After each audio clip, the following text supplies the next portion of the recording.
Tepat pukul 8 malam, berita mendadak memotong siaran untuk mengumumkan kabar mengejutkan yang mengguncang seluruh wilayah. Siaran televisi menyiarkan kabar tragis yang menyatakan kematian penyihir kelas S, Leo Jun, dalam menjalankan tugas. Leo Jun sedang melawan naga jahat yang tiba-tiba muncul di tengah pusat kota, dan ia menemui ajalnya saat mencoba menumpas monster yang dikenal sebagai Cruis. Penyihir muda berusia 25 tahun ini telah memulai karirnya pada tahun 2034 dan dicintai oleh publik karena telah menyelesaikan insiden yang tak terhitung jumlahnya, mendorong negara untuk mengumumkan pendirian monumen untuknya di mana-mana. Sementara publik tenggelam dalam keterkejutan yang mendalam setelah mendengar berita kematiannya, seorang pemuda duduk sendirian di ruangan gelap di depan layar dan mematikan TV dengan tangan gemetar. Pemuda itu tampak dalam keadaan tidak percaya, bergumam bahwa apa yang terjadi tidak masuk akal. Tubuhnya ambruk di sofa dengan lemas saat ia bertanya-tanya bagaimana protagonis cerita bisa mati pada tahap peristiwa ini. Kengerian terlukis di wajahnya saat ia mencoba meyakinkan dirinya sendiri bahwa itu hanyalah kebohongan. Ia teringat kembali pada sosok Lee Seo-jun yang kematiannya baru saja diumumkan. Penyihir jenius yang membuka jalannya melalui pertempuran dan pahlawan muda yang telah menjadi sorotan semua orang di sepanjang era itu.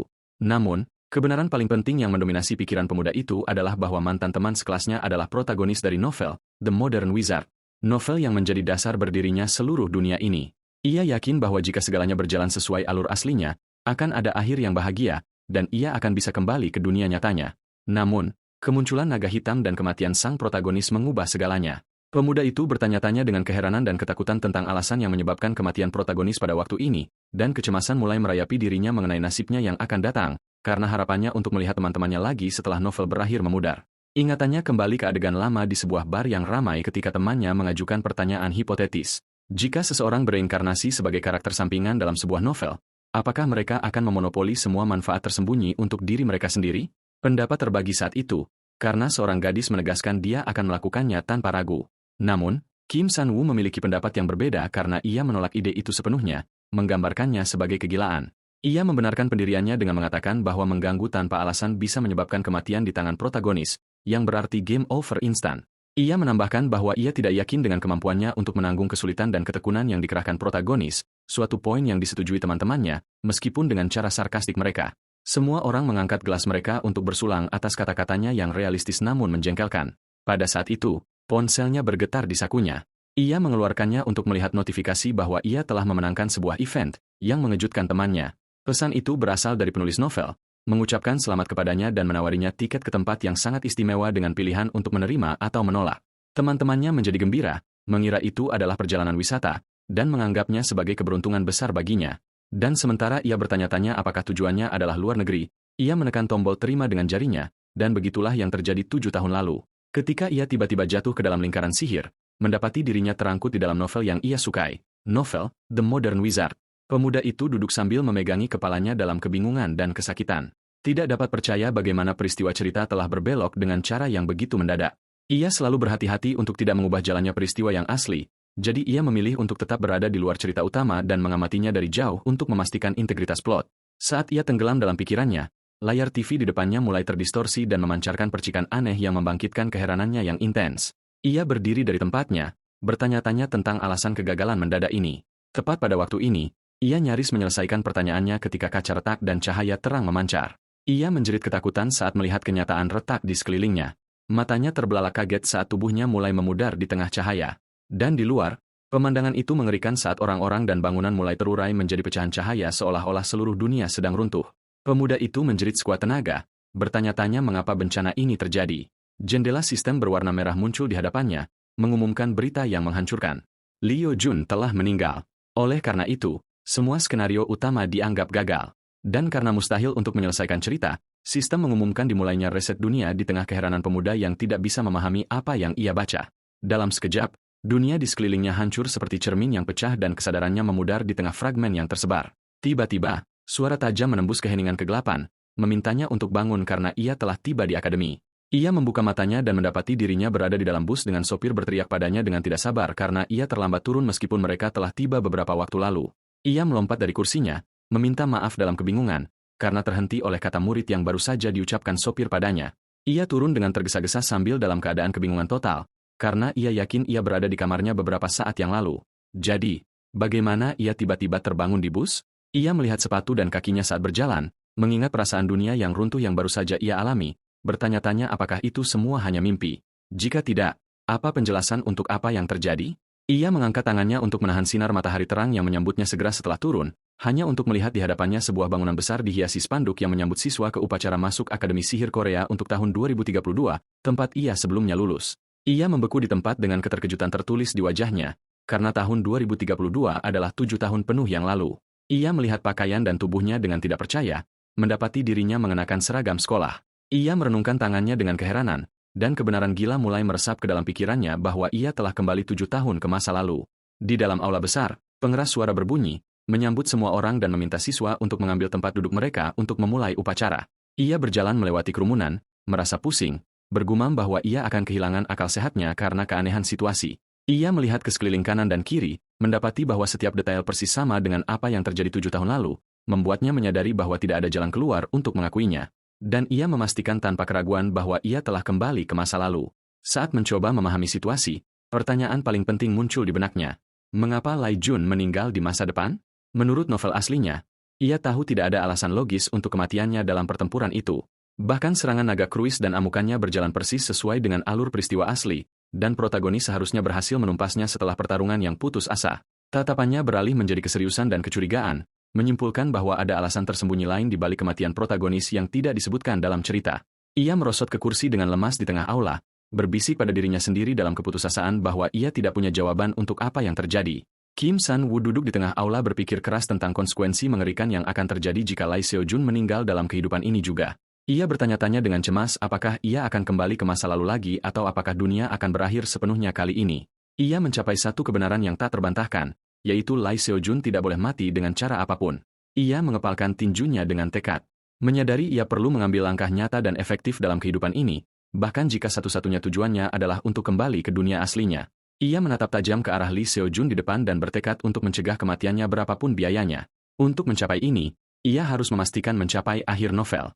Jadi, ia segera mulai melaksanakan rencananya. Ia memutuskan untuk mendekati karakter utama, jadi ia melambaikan tangannya kepada gadis yang duduk di sebelahnya, menyapanya dengan senyum ramah. Gadis ini adalah Yu Arah, siswa peringkat kedua di tahun kedua. Gadis itu menatapnya dengan dingin dan bertanya apakah ia mengenalnya. Bergumam tidak setuju tentang perilakunya seolah-olah ia mengenalnya padahal mereka baru saja bertemu.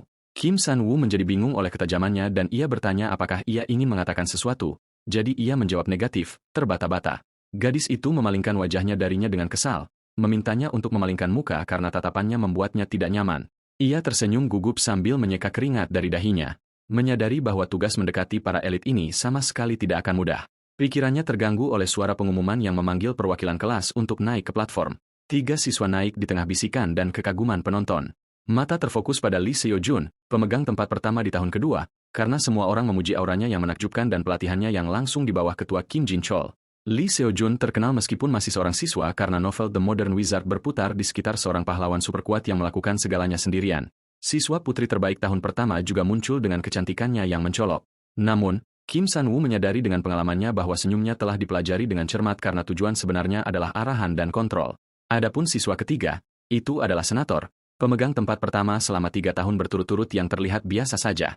Kim San-woo mengakui pada dirinya sendiri bahwa ia tidak tahu banyak tentang orang ini karena kehadirannya sangat minim dalam novel aslinya. Ketiganya berdiri untuk melakukan sumpah siswa. Kim San-woo mudah merasa ketegangan psikologisnya meningkat saat ia memperhatikan tatapan tajam dan membara Yu Arah ke arah platform.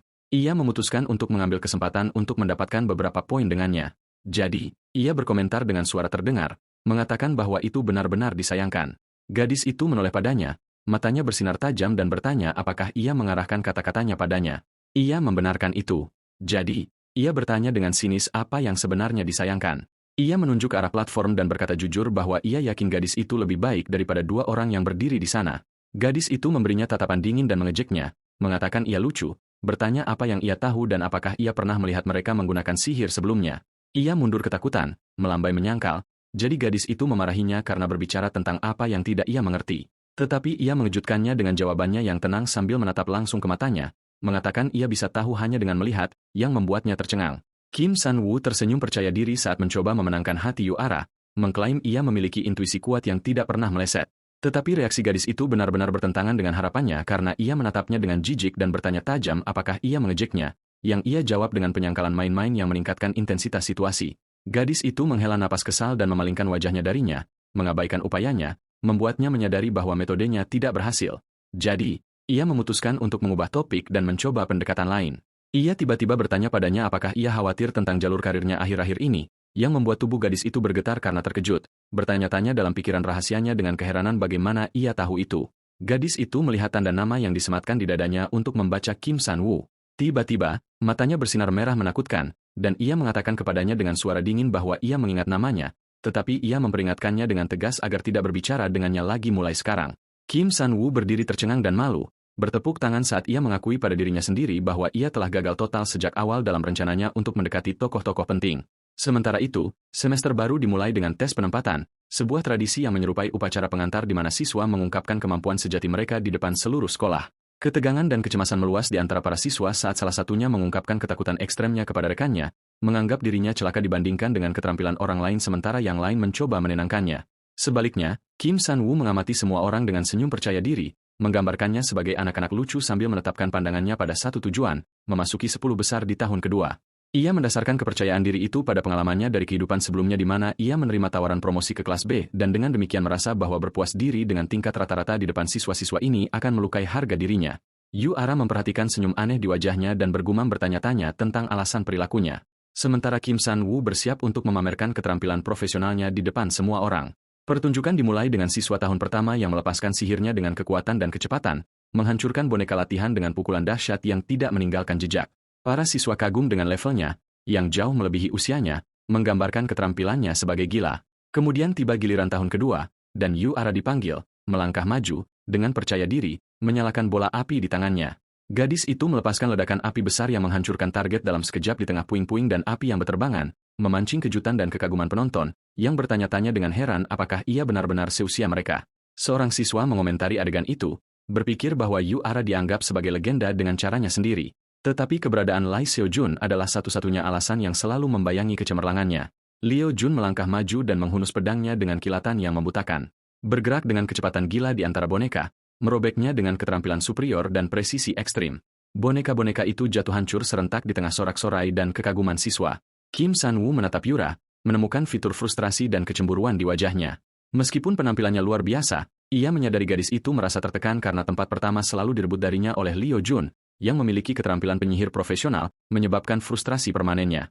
Akhirnya, guru memanggil siswa tahun kedua dari kelas A, Kim San-woo. Pemuda itu bangkit dari tempatnya dengan antusiasme dan senyum lebar, mengumumkan bahwa gilirannya akhirnya tiba. Para guru bertanya-tanya tentang identitasnya karena tidak mengingatnya karena kehadirannya yang lemah di tahun sebelumnya.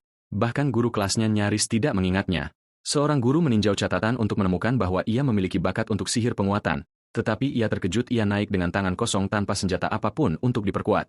Para guru berasumsi ia mungkin telah mengubah spesialisasinya menjadi sihir manifestasi, sesuatu yang terkadang dilakukan beberapa siswa. Sementara Kim San-woo berdiri di depan boneka dengan mantap, ia mulai mengumpulkan energi biru di tangannya.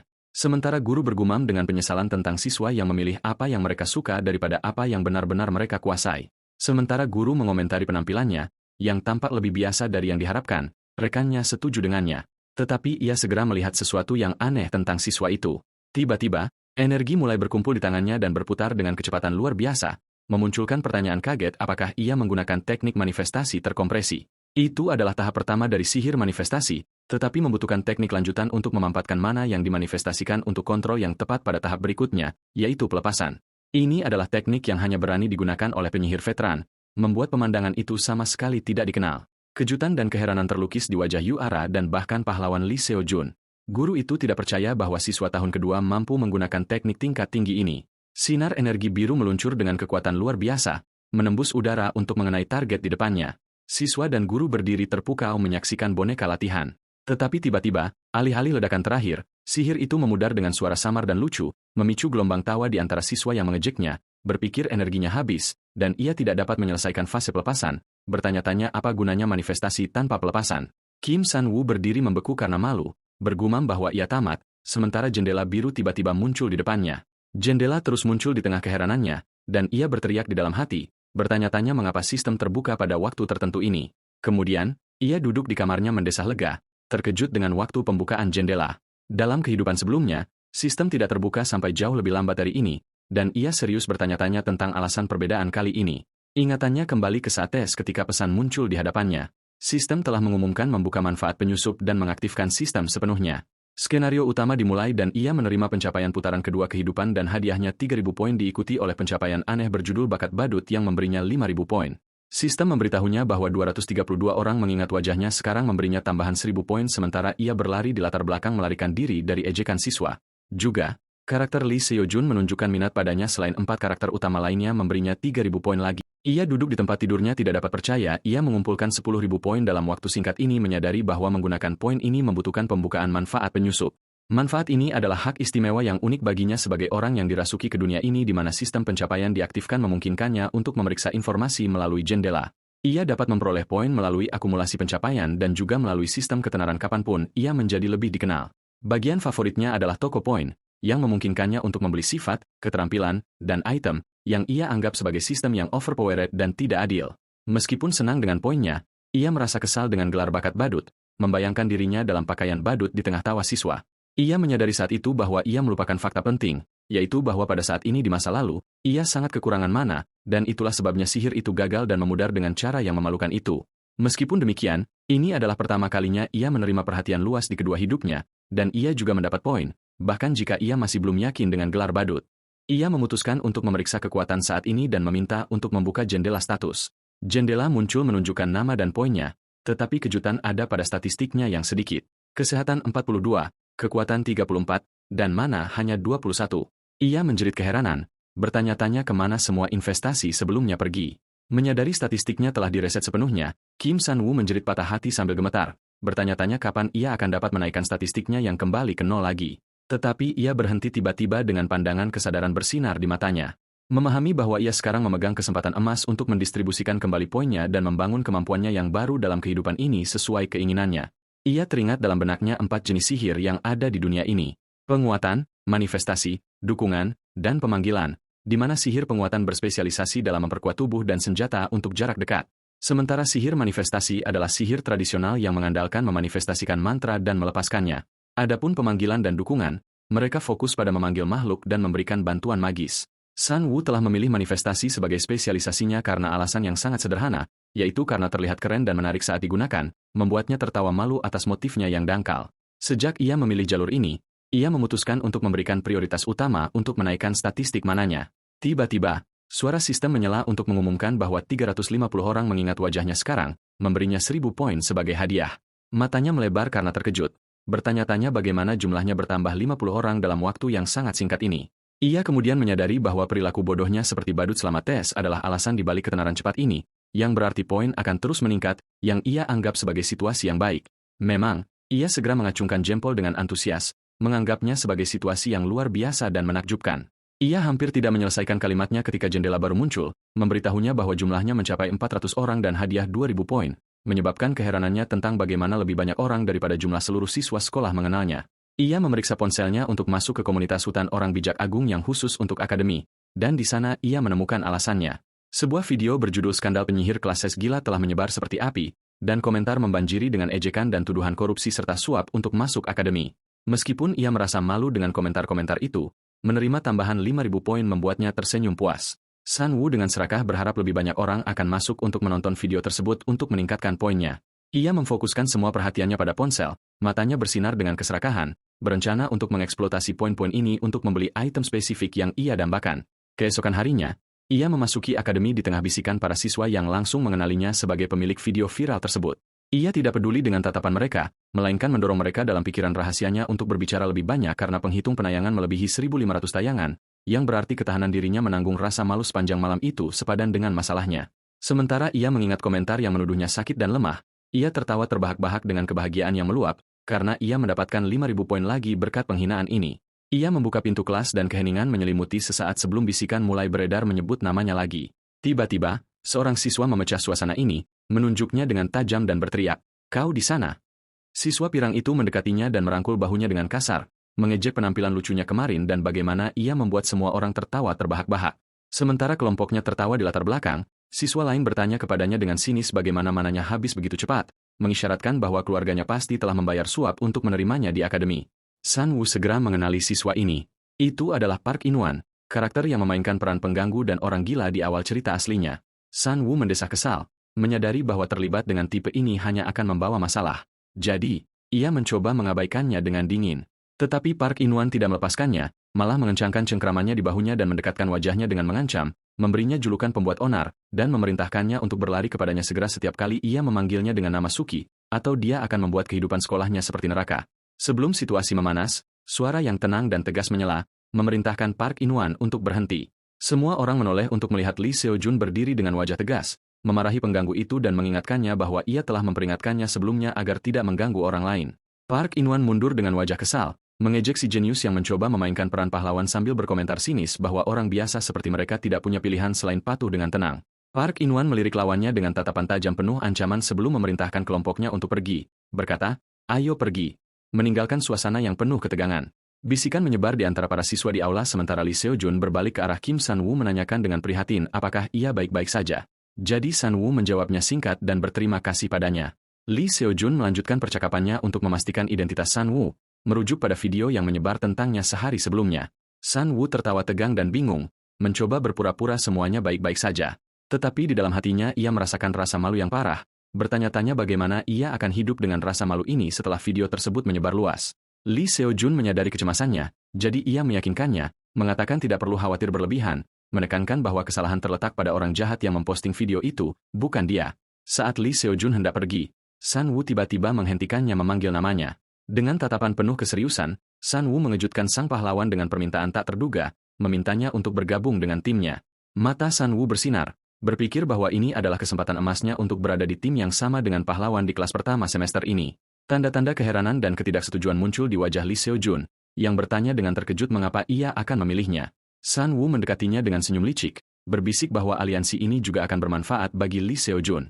Lee Seo-jun berdiri berpikir sejenak dengan tangan di dagunya, mencoba memahami tawaran aneh ini.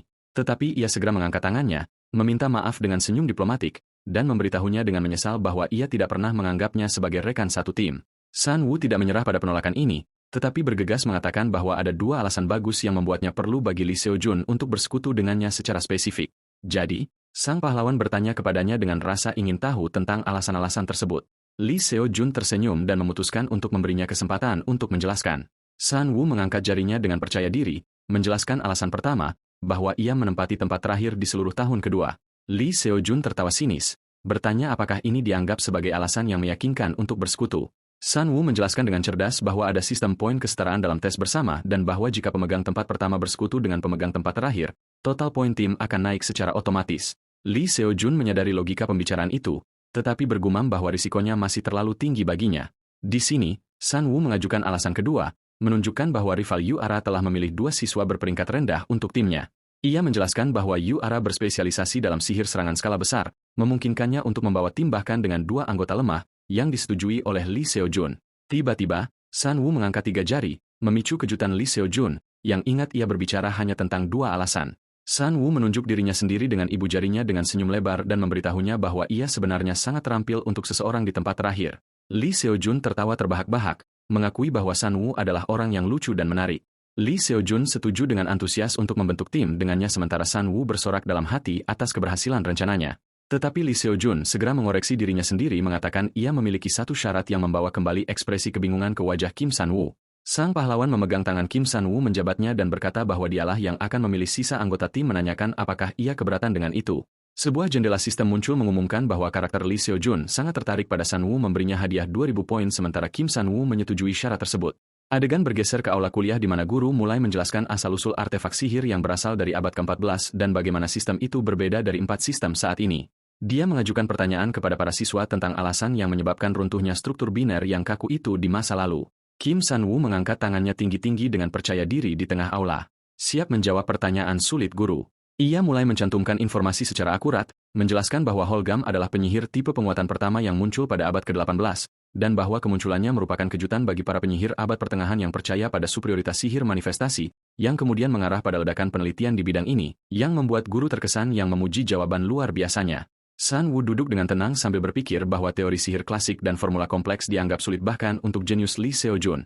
Tetapi baginya itu sama sekali berbeda berkat keuntungan penyusup yang ia miliki. Semua informasi dasar muncul padanya dan menjelaskan teks secara otomatis membuat belajar menjadi tugas yang mudah. Untuk alasan ini, ia yakin akan keunggulannya dalam ujian tertulis lebih dari siapapun. Tersenyum puas saat ia mencatat. Keunggulannya tidak luput dari perhatian karena bisikan mengejek mulai menyebar di antara para siswa di belakang secara sinis menggambarkannya sebagai Hermione, karakter yang terkenal karena kecerdasannya yang berlebihan. Mereka bertanya-tanya tentang gunanya ketekunan dan pelajaran teoritisnya sementara ia duduk di tempat terakhir secara praktis. San Wu mendengar ejekan para pengecut itu. Jadi ia bergumam pada dirinya sendiri dengan marah, menantang mereka untuk mengangkat suara mereka jika mereka merasa cemburu alih-alih berbisik seperti pengecut. Kelas berakhir dan guru mengumumkan dimulainya istirahat makan siang.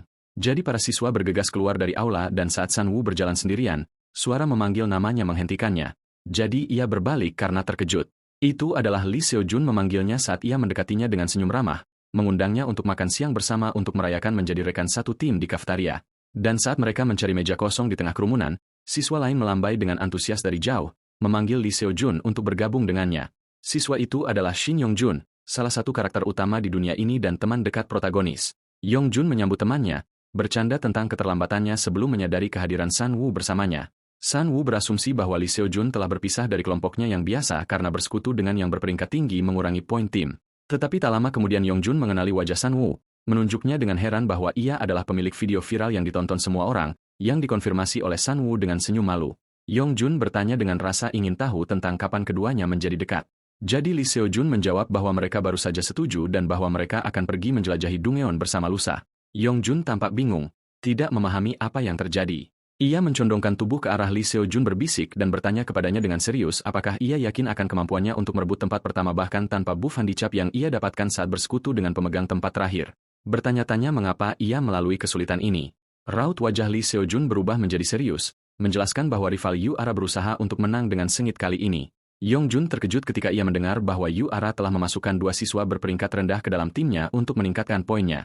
Ketiganya duduk untuk makan di mana San Wu mencoba untuk fokus pada makan mengabaikan ketegangan situasi sementara Lee Seo-jun setuju bahwa Yu Ara adalah karakter dengan temperamen tajam. Sementara itu, seorang siswa cantik melewati meja mereka dan berhenti.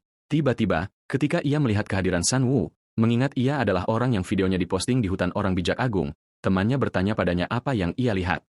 Jadi, gadis bernama Seo Yun A menjadi bingung. Ia menyangkal masalah itu dengan cepat dengan senyum buatan dan cerah, mengklaim itu bukan apa-apa. Tetapi segera setelah temannya berpaling, tatapan Seo Yun A berubah menjadi tatapan tajam penuh kecurigaan. Bertanya-tanya secara rahasia bagaimana orang ini berhasil dekat dengan Lee Seo-jun. Adegan kemudian bergeser ke aula pelatihan di mana para siswa berlatih menggunakan sihir. San Wu berdiri sendirian memfokuskan energinya, memutuskan untuk mencoba lagi mengontrol jumlah mana dengan tepat kali ini untuk melaksanakan tahap manifestasi dan pelepasan dengan sukses. Ia mengumpulkan energi biru di tangannya dengan fokus intens, lalu melepaskannya dengan kuat untuk meluncur seperti proyektil sihir yang stabil, mengenai target dengan sukses kali ini.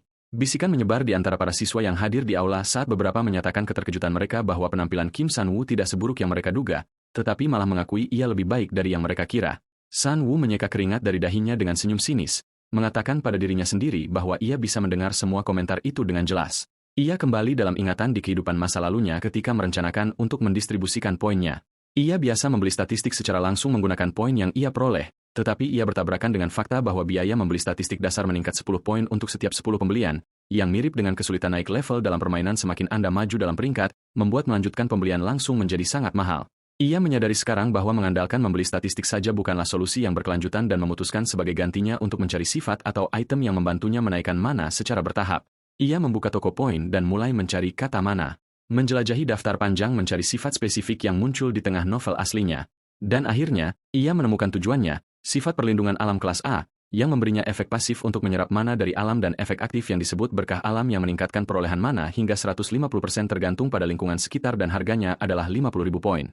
Ia tidak ragu untuk membelinya mengingat efek kuatnya dalam mempercepat pertumbuhan mana. Ia tidak berhenti di situ, tetapi juga membeli jam tangan pengembara kembali kelas B, sebuah item yang meningkatkan kesehatan dan kecepatan regenerasi mana sebesar 200%.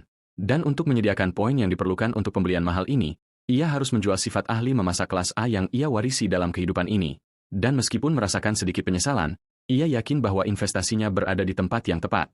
Dan berkat kombinasi perlindungan alam dan jam tangan pengembara kembali, titik awalnya dalam kehidupan ini menjadi jauh lebih cepat daripada sebelumnya sebelum kembali waktu.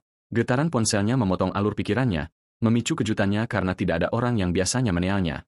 Ia membuka ponsel untuk menemukan undangan untuk bergabung dengan grup obrolan bernama Grup 3, termasuk Jung Jin Tai, Lee Seo-jun, Yoon Ha-young, dan Shin Ji-hook. San Wu melihat nama-nama itu dengan bingung, karena ia tidak mengenal satupun dari mereka kecuali Yoon Ha-yang, bertanya-tanya apakah sisanya berperingkat rendah. Ia ingat bahwa Yun Haiyong akan menjadi karakter penting dan kuat di kemudian hari dalam cerita. Tetapi pada saat ini, ia belum menyadari potensinya, sehingga perannya saat ini masih kecil. Lee Seo-jun memulai percakapan dengan meminta semua orang untuk menentukan spesialisasi sihir utama mereka agar semua orang tahu peran mereka. Tanggapan diikuti. Shin Ji-hook berspesialisasi dalam dukungan, Yun Haiyang dalam manifestasi, elemen es, dan Jung Jin-tae dalam penguatan. Giliran San Woo tiba yang menulis dengan jujur bahwa ia berspesialisasi dalam manifestasi tanpa elemen spesifik. Yang dibalas oleh Ji-hook dengan lelucon sinis, menunjukkan bahwa seluruh sekolah sudah tahu itu karena video viral. San Woo merasa kesal dan malu dan menekan ponselnya keras-keras sambil menulis balasan singkat, menyatakan ia mengatakannya hanya untuk informasi. Ia berbaring di kursinya memikirkan strategi yang akan datang. Rencana tersebut mengharuskan menjadikan Lee Seo-jun penyerang utama sementara sisanya mendukungnya.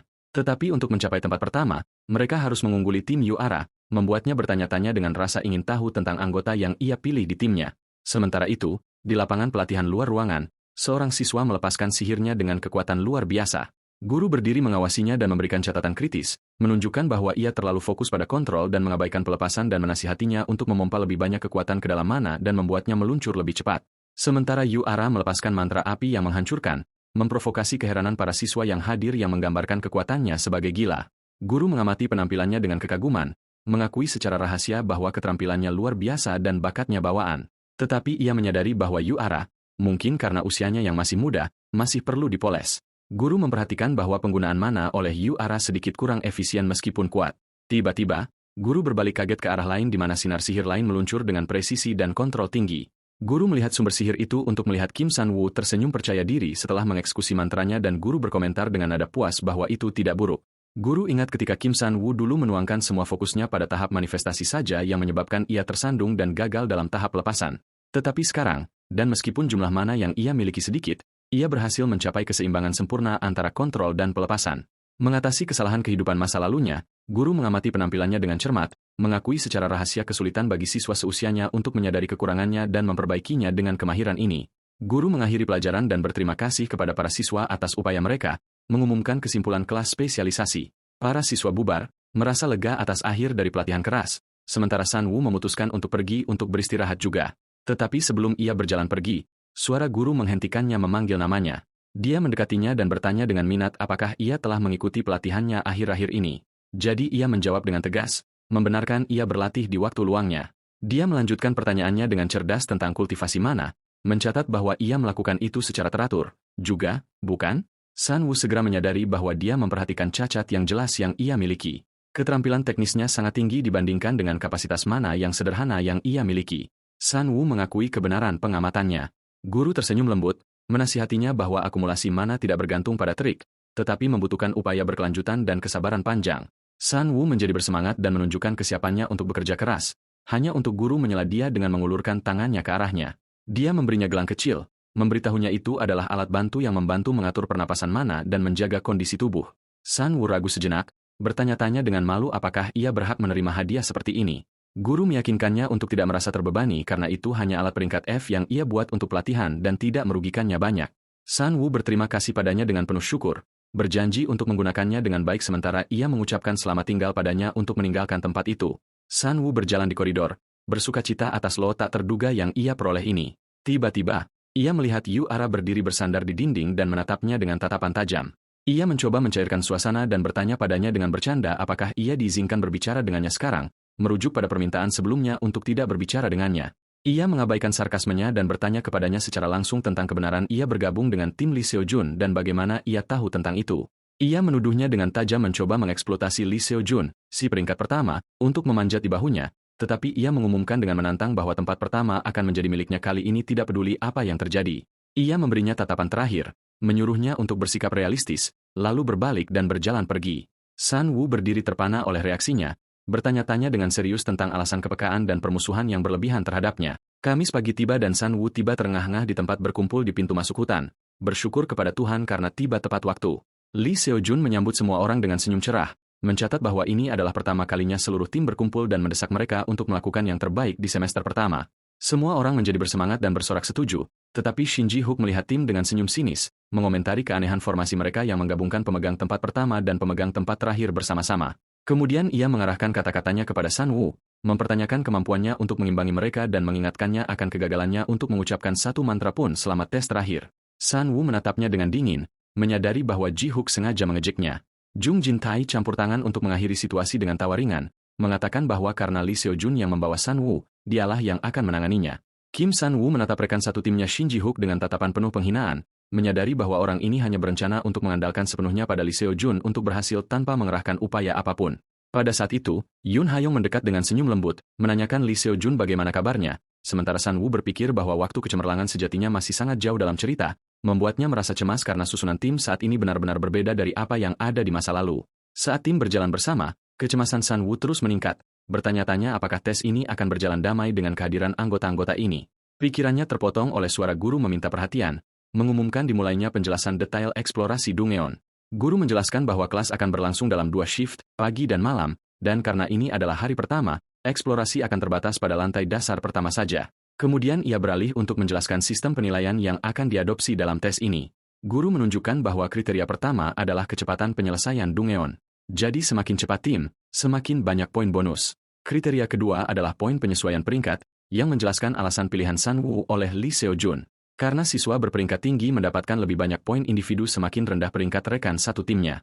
Akhirnya, kriteria ketiga adalah kontribusi, di mana Dungeon buatan menampilkan sistem khusus yang memberikan poin ekstra berdasarkan jumlah kontribusi setiap individu untuk pertarungan. Para siswa menjadi bersemangat dan bersorak keras. Kemudian guru memerintahkan mereka untuk masuk sebagai tim menekankan prioritas keselamatan. Di ruang pemantauan, Guru Jang tiba sedikit terlambat setelah menerima para siswa. Guru-guru lain menunggunya untuk memulai taruhan biasa mereka tentang tim mana yang akan mencapai nilai tertinggi. Tetapi masalahnya adalah semua orang bertaruh pada tim Yuara. Mereka kecewa ketika Jang juga memilih grup 7 Yuara, yang berarti taruhan dibatalkan karena kurangnya persaingan. Tetapi tiba-tiba guru yang menghadiahkan gelang kepada Sun Woo mengangkat tangannya dengan senyum percaya diri mengumumkan ia akan menerima taruhan dan memilih grup 3 yang dipimpin oleh Lee Seo-jun. Guru Jang terkejut dengan pilihannya menjelaskan bahwa meskipun Lee Seo-jun dan Yuara adalah pemimpin, kualitas siswa berperingkat rendah di kedua tim berbeda. Ia menjelaskan sudut pandangnya bahwa tim Lee Seo-jun tidak stabil. Dan guru itu setuju dengannya karena Seo-jun berspesialisasi dalam sihir penguatan yang berfokus pada pertarungan individu sehingga sulit baginya untuk menghadapi musuh dalam jumlah besar tanpa dukungan kuat. Guru Jang menunjuk ke layar yang menunjukkan Yuara menyapu musuh dengan sihir jarak luasnya telah mencapai tengah lantai pertama. Meskipun semua analisis ini, guru itu tetap berpegangan pada pendapatnya, menegaskan keyakinannya pada pemberontakan tempat terakhir dan mengundang mereka untuk menonton hasilnya. Di dalam Dungeon, ruang bawah tanah, Lee Seo-jun membuktikan kehebatannya dengan membelah monster raksasa dengan satu tebasan pedang. Tim itu maju dengan percaya diri di belakang pemimpin mereka yang kuat. Ji Hook memuji keahlian Seo-jun, dengan gembira menunjukkan bahwa mereka telah menempuh setengah jarak, dan mereka mulai bertanya-tanya dengan nada sarkas tentang identitas bos lantai 1, di mana Ji Hook menduga itu hanyalah monster lemah karena ini baru lantai pertama. Rekannya setuju dengannya secara sarkastis, sementara Ha-young bertanya dengan cemas apakah bos itu akan tetap terlihat kuat. Ha-young menoleh ke Sun Woo dan menanyakan harapannya. Sun Woo menjawabnya dengan tenang dan percaya diri bahwa yang akan muncul adalah serigala raksasa. Ji Hook berhenti tiba-tiba dan menatapnya dengan curiga, bertanya bagaimana ia bisa tahu. Sun Woo menjawab singkat bahwa ia punya caranya sendiri, sementara di dalam hati ia mengejek mereka karena ia telah menjalani kejadian ini sebelumnya. Ji Hook tertawa terbahak-bahak, menjuluki Sun Woo sebagai pembohong patologis dan terus memprovokasinya dengan gerakan kekanak-kanakan, mengatakan ia tidak percaya dan bertanya apakah Sun Woo marah. Lee Seo-jun turun tangan untuk menenangkan situasi, meminta mereka berhenti bertengkar dan bergerak cepat. Ji Hook setuju dengan enggan, tetapi tiba-tiba Lee Seo-jun berhenti dan membeku di tempatnya, memerintahkan semua orang untuk berhenti segera, menyebabkan mereka terkejut dan bertanya-tanya apa yang sedang terjadi. Tim berhenti mendadak ketika Lee Seo-jun melihat sesuatu yang aneh di tanah, membuat rekan-rekannya bertanya-tanya ada apa. Semua orang menunduk dan menemukan sebuah lingkaran sihir bersinar biru, dan tanda-tanda kebingungan muncul di wajah mereka karena tidak tahu jenis lingkaran ini. Jung Jin-tae bertanya dengan cemas mengapa lingkaran sihir ada di tempat ini dan apakah itu berbahaya, sementara Shin Ji Hook menepis kemungkinan bahwa akademi akan menempatkan sesuatu yang berbahaya di jalan mereka. Kim Sun Woo mendekat dengan hati-hati dan berlutut untuk memeriksa lingkaran itu, sementara Leo Jun memperingatkannya untuk berhati-hati, tetapi Sun Woo meyakinkannya bahwa ia hanya akan memeriksanya. Saat menatap lingkaran itu, Sun Woo segera menyadari bahwa itu tidak berbahaya, melainkan hanya penghalang sederhana. Jiuk menatapnya dengan curiga, bertanya-tanya bagaimana ia tahu itu adalah penghalang. Ia yakin akan hal itu karena ia melihat persis penghalang yang sama terbuka di depannya di kehidupan sebelumnya. Ia meletakkan tangannya di atas penghalang itu dengan percaya diri untuk memastikan apa yang ia katakan kepada mereka. Shin Ji Hook mengoreksi dirinya sendiri, mengatakan ia juga tahu itu. Kecemasan melanda anggota tim saat mereka bertanya-tanya apakah ini berarti mereka tidak bisa lewat dan harus kembali mencari jalan lain. Tetapi Leo Jun melangkah maju dan menghunus pedangnya, meminta semua orang mundur karena ia akan mencoba memotong penghalang itu dengan paksa. Ia mengangkat pedangnya tinggi-tinggi dan mulai mengumpulkan aura emasnya yang kuat sebagai persiapan untuk menyerang. Ia mengayunkan pedangnya dengan pukulan menghancurkan yang menyebabkan ledakan besar dan percikan api beterbangan, menyebabkan retakan pada penghalang. Ji Hyuk dan Hayang bersorak dengan antusias, bertanya-tanya apakah pukulan itu berhasil, tetapi segera harapan mereka pupus ketika asap memudar dan penghalang itu tetap utuh, menyebabkan mereka frustrasi. Li Jun tidak menyerah, tetapi mengencangkan cengkramannya pada pedang, mengatakan ia merasa itu mungkin berhasil jika ia memfokuskan pukulannya lebih baik. Pada saat itu, Shin Ji Hook memutuskan bahwa sudah waktunya untuk campur tangan. Berpikir sarkastis tentang bagaimana mereka hanya melihatnya sebagai orang pendukung, ia maju ke arah lingkaran, meminta mereka menunggu sebentar. Shin Ji Hook meletakkan tangannya di atas lingkaran sihir, tetapi terkejut bahwa lingkaran sihir itu tidak semudah yang ia kira. Ia memperkirakan bahwa memecahkan formula kompleks ini dengan metode tradisional mungkin memakan waktu 40 menit, tetapi ia memutuskan untuk menyelesaikan masalah ini secepat mungkin. Sun Wu menyela dan mengumumkan dengan percaya diri bahwa ia akan memecahkannya. Sementara Shin Ji Hook menatapnya dengan takjub, Ji Hook berteriak mencoba menghentikannya dan bertanya apa yang ia lakukan. Sun Wu mengabaikannya dan mengaktifkan fitur spesialnya, Interloper Benefits, manfaat penyusup. Seketika, lingkaran sihir mulai meresponsnya. Jendela digital mulai muncul di depannya dan sistem mulai menafsirkan formula sihir kompleks dan menganalisisnya dengan kecepatan super. Informasi lengkap muncul di depannya, Korea Magic Academy, Artificial Dungeon, First Floor, Circular Barrier, Low Difficulty, Boss, Giant Wolf, Akademi Sihir Korea, Dungeon Buatan, Lantai Pertama, Penghalang Melingkar, Kesulitan Rendah, Boss, Serigala Raksasa. Sun Wu tersenyum tipis karena kebenaran kebohongan sebelumnya tentang serigala raksasa dikonfirmasi dan ia berhasil memahami mekanisme penghalang sepenuhnya. Penghalang biru terbelah di depannya dengan cahaya terang, mengumumkan terbukanya jalan. Semua orang berdiri terperangah saat penghalang itu memudar. Tidak dapat mempercayai apa yang dilihat mata mereka. Sun Wu menoleh ke mereka dengan senyum percaya diri, mengatakan ia telah berhasil. Keterkejutan terlihat jelas di wajah Lee Seo Jun dan Ji Hook dan mereka bertanya dengan takjub apakah ia benar-benar berhasil secepat itu. Sebuah jendela sistem muncul di depan Sun Wu, mengumumkan bahwa karakter Lee Seo Jun merasa takjub terhadapnya dan minatnya padanya telah meningkat. Akhirnya, sistem mengumumkan bahwa tingkat minat Leo Jun padanya mencapai level 1, memberinya 5.000 poin sebagai hadiah, sementara Sun Wu berdiri bertanya-tanya pada dirinya sendiri apa itu tingkat minat ini. Seekor serigala raksasa muncul dari bayangan di puncak tangga, memaksakan prestise menakutkannya di tempat itu. Ini adalah bos lantai pertama, serigala raksasa, yang terlihat ganas dan siap menerkam kapan saja. Anggota tim menelan ludah ketakutan. Mereka menyadari dengan takjub bahwa prediksi Kim Sun Wu benar-benar akurat, seolah-olah ia membaca masa depan. Serigala itu menerkam dengan kecepatan luar biasa ke arah mereka. Tetapi Leo Jun sudah siaga saat ia melompat di udara, mengacungkan pedangnya dalam posisi tempur yang sempurna. Dan dengan gerakan kilat yang dipenuhi energi, ia memberikan pukulan fatal yang membelah udara dan mengenai monster itu dengan ketepatan ekstrim. Lee Seo Jun mendarat di tanah dengan mantap sementara tubuh besar serigala jatuh di belakangnya. Mengakhiri pertempuran dalam sekejap seperti yang diharapkan dari seorang jenius seperti dirinya.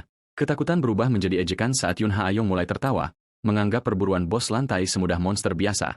Tim meninggalkan Dungeon melalui gerbang, mengumumkan akhir dari tes. Guru yang bertanggung jawab menyambut mereka dengan hasil, memberi selamat kepada kelompok 3 karena mendapatkan tempat kedua di minggu pertama. Lee Seo Jun terkejut dan bertanya tentang pemegang tempat pertama, dan jawabannya datang bahwa kelompok 7 yang dipimpin oleh Yura telah menyelesaikan tes 30 menit penuh sebelum mereka. Seo Jun tersenyum pahit, menyadari bahwa tim Yura bukanlah lawan yang mudah.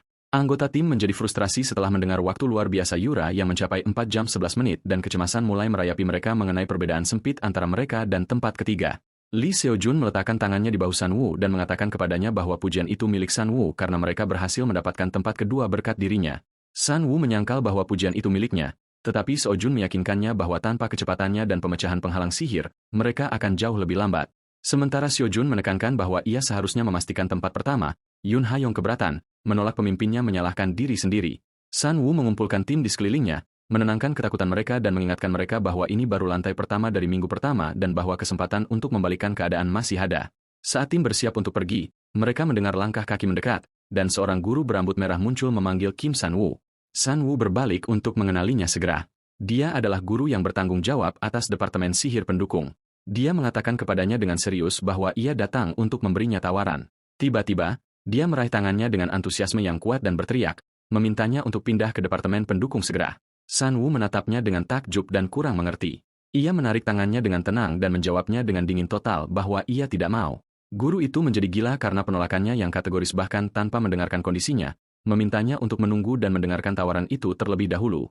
Dengan tatapan percaya diri, ia menawarinya beasiswa khusus untuk talenta senilai 50 juta won. Tetapi San Woo menjawab dengan wajah kaku bahwa ia sama sekali tidak tertarik. Ji Hyuk dan anggota tim lainnya berdiri tertegun dan seorang siswa bertanya apakah ia gila menolak tawaran seperti ini. Bisikan mulai muncul di antara siswa, menunjukkan bahwa ia lemah dalam sihir manifestasi sejak awal dan bahwa jika mereka berada di tempatnya, mereka akan menerima tawaran itu segera. Tetapi San Woo tetap diam dan tegas pada posisinya.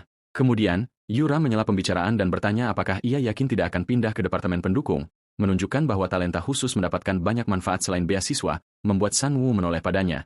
San Woo tersenyum percaya diri dan berkata ia akan tetap pada sihir manifestasi setelah berterima kasih padanya. Responsnya membuat Yura dalam keadaan bingung dan takjub, tidak dapat memahami alasan desakannya pada jalur yang tampaknya tidak ia kuasai. Sementara Kim San Woo sibuk membersihkan koridor, Seo Yun-a mendekatinya dengan langkah percaya diri, terlihat terkejut melihat seorang siswa melakukan pekerjaan ini. Dia menyambutnya, jadi ia mengangkat kepalanya dan membalasnya dengan tenang. Seo Yun-a memanggilnya dengan antusias, mengatakan Sunbai Kim Shin-wook, senior Kim Shin-wook, mengira ia tahu namanya. San Woo mengoreksi nama itu untuknya dengan senyum aneh, menjelaskan bahwa ia adalah Kim San Woo dan bukan Shin-wook. Jadi dia bertanya dengan penasaran mengapa ia membersihkan. Ia menjawabnya dengan sederhana bahwa tempat itu kotor, jadi ia memutuskan untuk membersihkannya, membuat matanya bersinar dengan kekaguman. Dia menyatukan tangannya dan memuji kebaikan dan moralnya yang mulia, menggambarkannya sebagai orang yang luar biasa. Dia mengucapkan selamat tinggal padanya dengan senyum cerah, mendoakan hari yang bahagia, lalu meninggalkan tempat itu. Begitu dia menjauh, raut wajah Seo Yuna berubah menjadi bosan, berpikir pada dirinya sendiri bahwa apa yang San Woo lakukan tidak ada gunanya di permukaan. Tetapi tiba-tiba, sebuah jendela sistem muncul di depan San Woo, mengumumkan penyelesaian pencapaian Snail Bride, pengantin siput, dan memberinya hadiah 1000 poin, membuatnya tersenyum sarkastis, bertanya-tanya bagaimana ia akan menjelaskan padanya bahwa ia membersihkan hanya untuk mendapatkan pencapaian ini. Ia menyelesaikan pekerjaannya dan meraih ember, pergi dengan perasaan puas karena mendapatkan poin. Pada saat itu, seorang siswa muncul mengintipnya dari balik dinding dengan senyum misterius. Adegan bergeser ke ruang kuliah di mana guru sedang menjelaskan tentang berbagai jenis monster, menampilkan gambar 3D monster yang menakutkan. Ia menjelaskan bahwa ada jenis manusia, jenis binatang buas, jenis terbang, dan banyak klasifikasi lainnya. Tetapi ia berhenti pada poin penting, mencatat bahwa yang paling berbahaya dari semua jenis ini adalah yang didemonisasi, demonized. Ia mengarahkan pertanyaannya kepada siswa tentang alasan bahaya makhluk-makhluk ini. San Woo mengangkat tangannya dan menjawab dengan percaya diri bahwa itu karena mereka tidak dapat dibedakan dari manusia kecuali mereka secara sukarela melepaskan penyamaran mereka atau mencapai ambang amukan. Guru memuji jawabannya, menambahkan bahwa mereka adalah kejahatan absolut yang berakar dalam masyarakat, meminum darah manusia dan mengendalikan monster. Sementara guru menjelaskan kesulitan mendeteksi mereka tanpa peralatan khusus, San Woo mulai melihat sekeliling dengan curiga, berpikir tentang kemungkinan adanya yang didemonisasi di antara mereka. San Woo mengingat kembali peristiwa novel aslinya di mana sebuah insiden seharusnya terjadi di akhir minggu ini di mana yang didemonisasi muncul untuk pertama kalinya. Itu adalah insiden di mana Lee Seo Jun akan mengalahkan musuh meskipun masih seorang siswa untuk menjadi berita utama sebagai pahlawan. Meskipun ia yakin Seo Jun akan menangani masalah itu, kecemasan terus menghantuinya. Ia membayangkan bayangan naga jahat sambil berpikir tentang perlunya memeriksa bahaya terdekat sebagai tindakan pencegahan. Tetapi ia bertabrakan dengan fakta realistis yang menyakitkan yaitu ia membutuhkan uang jika ia ingin menemani Lee Seo Jun dalam kegiatan eksternalnya. Kemudian, San Woo duduk di kamarnya berlatih meditasi untuk mengolah mana dikelilingi oleh aura hijau bercahaya. Pemberitahuan sistem muncul untuk memberitahunya tentang peningkatan mana sebesar pukul 02 dengan tambahan pukul 03 berkat efek dari sifat Nature as Blessing, berkat alam, dan efisiensi sifat juga meningkat sebesar 12%. Ia membuka matanya dan merasa puas, karena semua pelatihan yang ia lakukan di waktu luangnya mulai membuahkan hasil akhirnya, dan ia telah mengumpulkan jumlah mana yang lumayan. Ia bangkit dengan antusias, melihat jendela baru mengumumkan bahwa peringkat sifat Nature as Blessing naik ke peringkat 2. Tidak hanya itu, tetapi efek aktif dari sifat itu terbuka, disebut Nature as Heart, jantung alam. San Woo tersenyum penuh kemenangan, membenarkan pada dirinya sendiri bahwa membeli sifat ini adalah keputusan yang benar. Ia membaca detail kemampuan baru itu dengan takjub. Nature's Heart meningkatkan kecepatan pemulihan mana sebesar 1000% selama 1 menit dengan cooldown 24 jam. Ia menyadari itu adalah kartu truf yang dapat ia gunakan di saat-saat kebutuhan ekstrim untuk mengimbangi kekurangan mananya. Kim San Woo berdiri memperhatikan jendela di depannya dengan senyum puas, meyakinkan dirinya sendiri bahwa ia memang diciptakan untuk jenis sihir khusus ini. Tetapi momen tenang itu tidak berlangsung lama karena ingatannya kembali ke situasi memalukan dengan guru sihir pendukung yang menggenggam tangannya, memohon padanya dengan antusiasme berlebihan untuk pindah ke departemennya. San Woo menghela napas kesal saat ia mengingat godaan beasiswa, mengakui bahwa jumlah itu memang sangat menarik. Ia membuka rekening banknya hanya untuk dikejutkan oleh kenyataan pahit. Saldo ia tidak melebihi 30.800 won, membuatnya sadar dengan kesedihan bahwa kehidupan siswa berarti kebangkrutan abadi. Ia mulai berpikir serius tentang cara cepat untuk mendapatkan uang, bertanya-tanya apakah ada pekerjaan jangka pendek yang bisa ia ambil. Ia meninjau pilihan yang tersedia seperti memasuki Dungyeon dan memburu monster untuk menjual rampasan, tetapi ia menolaknya karena bahaya ekstrim. Kemudian ia mempertimbangkan memanjat menara, percaya ia mampu menangani tingkat yang lebih rendah. Tetapi hambatan utama adalah ia masih di bawah umur dan tidak memiliki lisensi penyihir, membuat masuknya ke menara secara hukum tidak mungkin. Tiba-tiba, ide jenius terlintas di benaknya. Adegan bergeser ke ruang fakultas di mana para guru berbicara dengan kekaguman tentang seorang siswa rajin yang baru-baru ini menarik perhatian mereka. Seorang guru menyebut Kim San-woo dari tahun kedua, mencatat bahwa ia datang pagi-pagi untuk membersihkan aula secara sukarela. Guru lain memuji fokusnya yang tinggi dan partisipasi aktif di kelas, menggambarkan sikapnya sebagai luar biasa. Guru wanita tertawa dengan bangga, menganggap ini sifat khas siswa Departemen Manifestasi.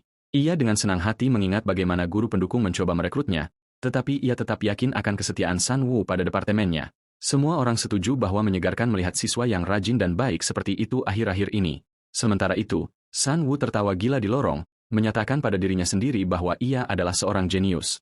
Ia baru saja mendapatkan pencapaian Student Beloved by Teachers, siswa kesayangan guru, dan hadiah 2.000 poinnya, yang membuatnya dipenuhi ekstasi kemenangan. Ia membuka toko poin dan mulai mencari item tertentu. Ia menemukan apa yang ia cari dan membeli item seharga 10.000 poin, yang merupakan batas pembelian maksimumnya. Ia duduk merenungkan rencana liciknya untuk memeras setiap tetes manfaat dari investasi ini dan menghasilkan uang pada saat yang sama. Sabtu pagi tiba dan San-woo berdiri di depan sebuah struktur menjulang tinggi mengenakan pakaian sipil dan kacamata hitam. Ia mendekati penjaga yang memintanya menunjukkan lisensi penyihirnya. Ia mengeluarkan kartu ID dan menunjukkannya kepada penjaga dengan percaya diri, memperkenalkan dirinya sebagai Kim Jin-woo, seorang penyihir kelas C berusia 25 tahun. Penjaga memeriksa kartu, yang memuat foto San-woo, tetapi dengan fitur yang lebih tua dan kacamata. Penjaga melihat San-woo dan kemudian ke kartu dengan curiga, sementara jantung San-woo berdebar kencang karena tegang. Matanya melirik dengan cemas di balik kacamata hitam, takut penyamarannya akan terbongkar. Tetapi penjaga mengembalikan kartu setelah memverifikasinya, membenarkan validitas data penyihir, Kim Jin-woo. Penjaga tersenyum dan menyambutnya, sementara San-woo menghela napas lega. San-woo berterima kasih kepada penjaga dan memasuki menara, menyeka keringat dari dahinya. Bersyukur penyamarannya tidak terbongkar, ia mengagumi kartu ID palsu yang ia beli dari toko poin beberapa hari lalu, yang memungkinkannya menyamar sebagai penyihir berlisensi dewasa. Ia mengingat saat ia menekan tombol di toko poin untuk membeli ID palsu dengan lisensi penyihir, item mahal yang menelan biaya 10.000 poin. Kartu itu muncul di depannya bersinar. Itu bukan hanya pemalsuan biasa, tetapi lisensi khusus yang mengandung formula sihir unik yang membuatnya mustahil untuk dipalsukan atau dideteksi, memberinya penyamaran yang sempurna. Ia mengenakan kacamata magis yang mengubah warna mata dan fitur wajahnya, melihat dirinya dengan percaya diri, membenarkan bahwa penyamarannya sekarang sempurna dan tanpa cacat.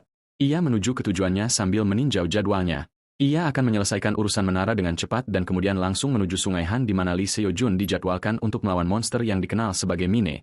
Tepat pukul 9.30. Ia melewati gerbang besar dan sistem menyambutnya sebagai Kim Jin-woo saat ia memasuki Tower of Proof, menara pembuktian. Ia berdiri di platform teleportasi magis di mana jendela menunjukkan ia bisa masuk hingga lantai 27 dan sistem menanyakan tujuannya. Ia memilih lantai 10 hanya untuk menerima peringatan bahwa lantai ini telah diselesaikan sebelumnya dan bahwa hadiah akan rendah untuk penyelesaian ulang. Ia tersenyum percaya diri, acuh tak acuh terhadap peringatan itu, karena tujuan sejatinya bukanlah hadiah biasa yang dicari orang lain. Cahaya menyala dan ia berteleportasi melalui gerbang yang berfungsi sebagai sarana perjalanan yang nyaman antara lantai-lantai menara yang menjulang tinggi. Banyak jenis menara ada di dunia ini dan kesulitan mereka bervariasi berdasarkan kekuatan monster dan kompleksitas perangkap di dalamnya. San-woo tiba di lantai 10 Tower of Proof, sebuah menara yang muncul dalam cerita sampingan novel aslinya.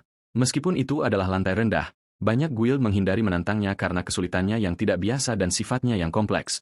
Ia baru saja mengambil langkah pertamanya ketika monster besar dengan 3 mata merah bercahaya muncul dari kegelapan. Monster itu menerkamnya dengan ganas, tetapi San-woo sudah siap, menembakkan sihirnya dengan presisi untuk memukul monster itu mati dalam sekejap, mencatat bahwa monster di sini relatif lemah. Pemberitahuan muncul untuk pencapaian First Hunt, perburuan pertama, dengan hadiah 1.000 poin saat ia membersihkan tangannya. Ia melihat sekeliling dengan senyum lebar, menyadari rahasia di balik guild yang menghindari menara ini. Monsternya lemah, tetapi tempat itu dipenuhi perangkap dan formula sihir tingkat tinggi, membuatnya dibuat khusus untuk kemampuan analisis sihirnya. Ia memeriksa jam tangannya, memperkirakan bahwa waktu yang tersisa cukup untuk menyelesaikan tempat itu dan tiba di janji temu. Sementara itu, di dekat Sungai Han, kerumunan berkumpul padat meskipun tidak ada festival, dan Yang Jun dan Lee Seo-jun berada di tengah kerumunan ini. Yang Jun menyarankan untuk mengambil foto kenang-kenangan karena mereka ada di sana, yang mengejutkan Seo Jun. Meskipun sang pahlawan ragu-ragu, temannya menariknya dan mengambil selfie yang menyenangkan, mendokumentasikan momen itu. Kembali di dalam menara, Sun Woo melenyapkan monster lain, yang menjatuhkan permata sihir merah mengkilap, membuatnya bersiul mengagumi keberuntungan baiknya. Ia mengambil permata itu dengan rasa syukur, bergumam bahwa ini setidaknya akan menutupi biaya transportasinya. Ia berhenti di depan dinding yang tampak biasa, tetapi pengalamannya memberitahunya bahwa apa yang ia cari ada di sini. Jadi, ia meletakkan tangannya di tempat tertentu. Begitu ia menyentuh dinding, cahaya terang memancar dan pesan muncul mengumumkan pembukaan pencapaian Barrier Breaking Expert, pakar pemecah penghalang. Sebuah pintu rahasia terbuka di dinding dan ia menerima tambahan 2.000 poin sebagai hadiah. Sun Woo memasuki lantai tersembunyi Tower of Proof yang dinamai Fantasy World, dunia fantasi, di mana ia merasakan mana misteri menguat padat di sekelilingnya. Pemberitahuan baru muncul mengumumkan pembukaan pencapaian Secret Explorer, penjelajah rahasia, dan hadiah besar 5.000 poin, membawa senyum lebar ke wajahnya saat ia berkata ia akhirnya menemukan apa yang ia inginkan. Kim Jin-woo berdiri di tengah aula rahasia, siap memanen keuntungan yang tidak diketahui siapapun di dunia ini selain dirinya. Patung megah itu berdiri tegak, suaranya yang menggelegar memenuhi aula, menatap tajam pada Sun Woo dan bertanya apakah ia benar-benar mampu membuktikan nilainya di antara para pendaki. Setelah patung itu menyelesaikan kalimatnya, cahaya kuat dan bercahaya tiba-tiba muncul, mengejutkan Kim Sun Woo. Adegan kemudian tiba-tiba bergeser ke taman yang indah di mana peri bunga berterbangan dengan tawa polos. Meskipun penampilan mereka lucu, Sun Woo yang menyamar segera menyadari sifat asli mereka sebagai monster seang. Makhluk-makhluk menipu ini tidak selemah yang terlihat. Sebaliknya, mereka berubah menjadi monster rabies saat mereka melihat manusia, dan mereka menerkamnya dengan ganas. Kim Sun Woo dengan cepat menembakkan sinar sihir, mengenai salah satu peri. Ia mengumpulkan mana di tangannya, yakin bahwa kecepatan adalah kunci untuk bertahan hidup di sini.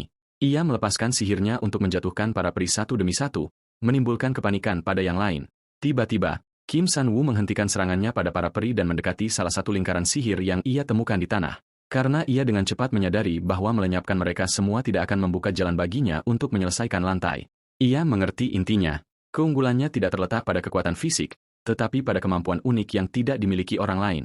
Ia mengaktifkan sifat Interloper Benefits, yang menyebabkan formula magis kompleks muncul dan didekonstruksi di depannya. Ia melihat kata-kata yang terbentuk memintanya untuk membuktikan kemampuannya untuk menafsirkan formula yang ia lakukan dengan kemahiran. Ia tersenyum percaya diri saat ia melihat solusinya dengan jelas, menyadari bahwa keunikannya terletak pada penguraian formula ini.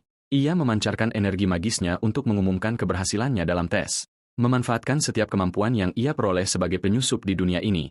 Sistem mengumumkan pembukaan pencapaian Recognized by the Tower of Proof, diakui oleh menara pembuktian, dan hadiah besar 10.000 poin. Sementara ia berdiri di depan patung dalam kemenangan, ia menerima sifat Tower Proof Trade-off Dang sebagai berkat khusus dari menara. Jalan terbuka ke lantai tersembunyi, dunia fantasi, di mana ia menemukan harta karun sejati yang terdiri dari Red Dragon Soul, jiwa naga merah, sebuah buku sihir, dan biji serta herbal suci. Jendela muncul, mengumumkan peningkatan signifikan dalam sihirnya, kecepatan pemulihan mana, dan kekuatan sihir, dan Kim Sun Woo merayakan dengan gembira bahwa rencananya akhirnya berhasil. Kembang api meledak untuk mengumumkan penyelesaiannya yang sukses di lantai tersembunyi. Di luar, Yong Jun melihat kembang api, menyadari bahwa peristiwa nyata akan segera dimulai. Leo Jun menghentikan temannya Yong Jun untuk menunjukkan sesuatu yang aneh di foto yang mereka ambil. Mereka tersenyum di foto, tetapi latar belakang menyembunyikan rahasia yang menakutkan. Ia memintanya untuk melihat lebih dekat, mengungkapkan seorang pria mengenakan topi, matanya memancarkan bahaya yang akrab. Yong Jun terkesiap kaget, bertanya-tanya apakah mata itu milik yang didemonisasi. Memang, pria di foto itu adalah human mind, pikiran manusia, yang bersembunyi di antara orang-orang, matanya mengkhianati sifat buasnya. Di gang gelap, yang didemonisasi terhuyung-huyung dan menggeliat kesakitan, sementara jarum jam mendekati pukul 9.30. Sun Woo yang menyamar berdiri menyaksikan situasi dengan kecemasan ekstrim. Waktunya telah tiba, tetapi Li Jun belum juga muncul. Keringat mulai membanjiri dirinya saat dia memikirkan dilemanya. Ini bukan hanya sebuah misi sampingan, melainkan peristiwa utama dalam cerita, dan campur tangan cerobohnya dapat merusak urutan kejadian sepenuhnya. Iblis itu menabrak seorang siswa di jalan, dan sementara siswa itu bertanya dengan cemas apakah dia baik-baik saja, mata Sun Woo yang menyamar melebar di balik kacamatanya saat dia melihat pemandangan itu, terkejut dengan apa yang terjadi. Iblis itu melancarkan serangan kejutan mendadak dan brutal, menusuk dada siswa itu hingga darah menyembur keluar, meninggalkannya terengah-engah kesakitan dan kaget. Dengan pukulan kuat, dia melemparkan siswa itu menjauh di tengah kengerian para pejalan kaki. Siswa itu jatuh ke tanah dengan keras, menjerit kesakitan.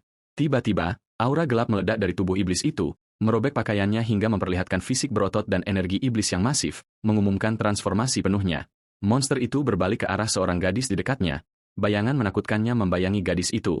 Jeritan kepanikan muncul di antara orang-orang yang menyadari bahwa mereka menghadapi iblis yang sedang mengamuk, dan mereka mulai memanggil bantuan dan segera melaporkan kejadian tersebut. Sun Wu tidak ragu sedikitpun, meluncur dengan kecepatan kilat menuju monster itu. Dia memutuskan pada saat itu untuk mengabaikan skenario cerita aslinya. Prioritasnya sekarang adalah menyelamatkan nyawa. Kemudian dia bergegas menuju monster itu, matanya bersinar dengan tekad kuat untuk melindungi orang-orang ini terlebih dahulu. Di tempat lain, agen pasukan khusus Asosiasi Penyihir memastikan keabsahan laporan itu segera setelah dia melihat foto yang diambil oleh para siswa. Dia tidak ragu bahwa mata merah itu milik iblis berbahaya. Yang Jun mengonfirmasi kepada agen itu bahwa target telah terlihat di dekat sana. Agen itu menyadari skala bencana. Tempat itu ramai karena festival, dan monster jenis ini menjadi lebih kuat semakin banyak darah yang dikonsumsinya. Liu Jun terkejut ketika dia merasakan energi iblis yang menakutkan, dan agen itu merasakan aliran mana yang masif, mengonfirmasi lokasi pertempuran, dan menuju ke sana dengan kecepatan maksimum. Kembali ke medan pertempuran, orang-orang masih dalam keadaan kacau, bertanya-tanya tentang keamanan area tersebut. Tiba-tiba, monster raksasa itu muncul di depan gadis yang panik, yang membeku di tempat, memohon belas kasihan. Monster itu mengangkat tinju besarnya untuk menghantamkannya padanya di tengah jeritannya. Dan Kim San-woo bergumam bahwa meja itu nyaris tidak menyelamatkan gadis itu, dan dia berterima kasih kepada Tuhan karena gadis itu masih baik-baik saja. Gadis itu memanfaatkan kesempatan itu dan melarikan diri dengan cepat, dan San-woo menyadari monster itu berniat menargetkan gadis itu. San-woo menganalisis lawannya dengan cepat, menyadari bahwa dia menghadapi iblis setidaknya peringkat B, yang berarti serangan langsung sudah pasti bunuh diri. Jadi, dia memutuskan untuk menyalurkan semua mana yang dimilikinya ke dalam satu serangan. Dia memfokuskan energinya dan membidik titik lemah monster itu dengan presisi. Sinar sihir yang kuat meluncur, mengenai kepala monster itu secara langsung dan menyebabkan ledakan yang menggema. San Wu terkejut ketika wajah monster yang terbakar itu muncul dengan setengah wajahnya hancur. San Wu menjerit dalam hati dalam keputusasaan karena dia telah membuat kekacauan. Masker itu hancur, tetapi dia gagal menghancurkan otak monster itu sepenuhnya. Monster yang mengamuk itu menerjang dengan energi ungu yang merusak, memaksa San Wu mundur dan menghindar dengan susah payah. San Wu menyadari dengan senyum tegang bahwa dia telah menyimpan kartu ini untuk nanti, tetapi dia tidak punya pilihan lain lagi. Tiba-tiba, cahaya biru terang memancar dari tubuhnya, mengumumkan aktivasi efek Nature as Heart, jantung alam, meningkatkan kecepatan pemulihan mananya sebesar 1000 selama 1 menit sebagai persiapan untuk putaran penentuan. Kim San-woo yang menyamar meluncur dengan kecepatan kilat, menembakkan bola-bola energi biru bercahaya. Dalam momen yang menentukan, dia melepaskan rentetan serangan magis ke monster itu, berteriak menantang bahwa bahkan jika dia tidak bisa membunuhnya dalam 1 menit, dia setidaknya akan meninggalkannya setengah mati. Serangan itu menghantam tubuh monster itu dengan presisi, menyebabkan ledakan yang menggema yang mengguncang area tersebut. Monster itu tersandung ke belakang karena kekuatan pukulan sementara San Wu melanjutkan serangannya tanpa henti, memanfaatkan setiap detik waktu yang tersedia baginya. San Wu berdiri terengah-engah, menantang monster itu untuk mencoba dan memblokir serangan berikutnya. Dengan fokus intens, dia mengarahkan serangan sihir terkonsentrasi langsung ke kepala monster itu, berteriak bahwa dia hanya menargetkan kepala. Serangan itu mengenai sasarannya, menyebabkan monster itu menjerit kesakitan. San Wu merasa puas dengan penampilannya, berpikir bahwa jika dia terus pada kecepatan ini, dia akan menang. Tetapi tiba-tiba, cahaya biru di sekelilingnya memudar, dan dia menyadari dengan terkejut bahwa 1 menit sudah habis. Dia mencoba mengumpulkan mana lagi, tetapi mendapati dirinya tidak berdaya. Sementara monster itu mendapatkan kembali keseimbangannya dan mulai maju ke arahnya perlahan dan mengancam, matanya bersinar dengan kejahatan. Pada saat kritis itu, agen pasukan khusus Asosiasi Penyihir Campur Tangan memenggal kepala iblis itu. Kepala besar monster itu jatuh ke tanah, dan pupil San Wu melebar karena terkejut. Agen Jong Hunu dari pasukan khusus mengumumkan situasi telah terkendali saat dia maju ke arah mereka dengan tenang. Agen itu berterima kasih kepada San Wu atas campur tangannya, yang memfasilitasi misi, kemudian dengan sopan memintanya untuk menunjukkan lisensi penyihirnya untuk memverifikasi identitasnya dan memberinya hadiah. San Wu menyajikan kartu palsu itu dengan percaya diri, dan agen itu memeriksanya dengan terkejut, mencatat bahwa dia adalah peringkat C meskipun dia mengira dia setidaknya peringkat B berdasarkan penampilannya. San Wu terkejut dengan kedatangan Yang Jun dan Lee Seo Jun di tempat kejadian.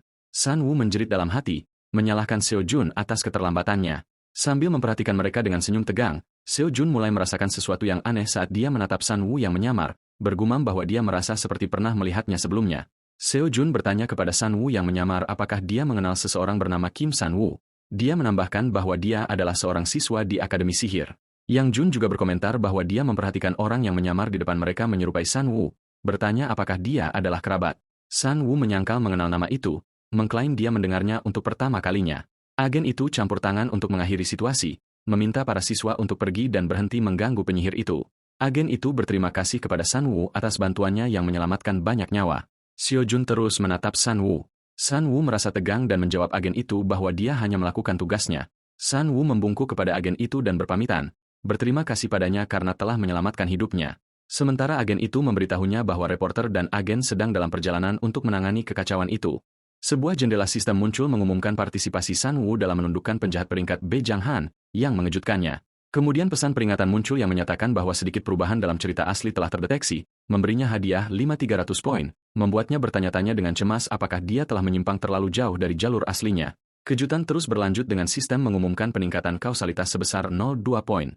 Sun Wu membaca penjelasan kausalitas dengan takjub.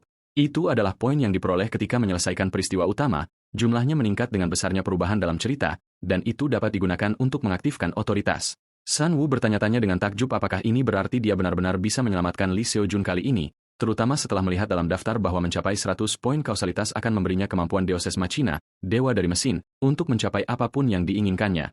Kim Sunun Wu berdiri tertegun di depan layar sistem, membaca detail otoritas absolut, Deus Ex Machina, yang terbuka setelah mencapai 100 poin kausalitas, memungkinkannya untuk mencapai apapun yang diinginkannya. Pertanyaan yang menentukan segera melompat ke benaknya. Apakah kemampuan ini adalah tiketnya kembali ke dunia nyatanya? Tetapi dia segera memutuskan, menyadari bahwa keraguan bukan lagi pilihan dan bahwa dia harus melindungi Lee Seo Jun dan mendapatkan lebih banyak poin kausalitas. Dia memutuskan untuk secara aktif campur tangan dalam jalannya cerita mulai sekarang untuk mengubah takdir. Rangkaian pikirannya terputus oleh suara notifikasi bank yang mengumumkan deposit hadiah 15 juta won untuk menundukkan iblis itu, membuatnya kagum pada kecepatan prosedurnya. Dia melihat tombak barunya dan memutuskan bahwa karena dia telah melalui hari yang penuh peristiwa sulit, akan lebih baik menggunakan uang ini untuk mendapatkan istirahat yang layak di tempat yang nyaman daripada kembali ke asrama. Matanya beralih ke Hotel Hanung yang mewah, tujuan eksklusif bagi penyihir bintang.